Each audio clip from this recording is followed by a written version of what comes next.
मोदी का ये बयान उसकी वाज़ेह शिकस्त, बेबसी व लाचारगी और बुखलाहट की अक्कासी है।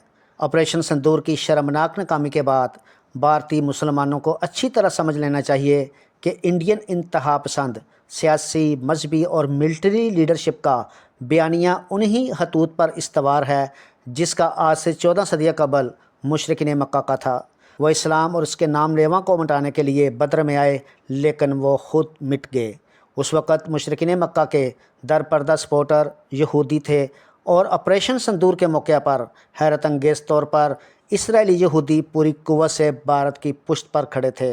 लिहाजा इंडियन मुस्लिम नौजवानों के पास अब दो ही रास्ते बचते हैं, मुशरक हिंदुओं की बदतरीन ग़ुलामी या फिर आज़ादी।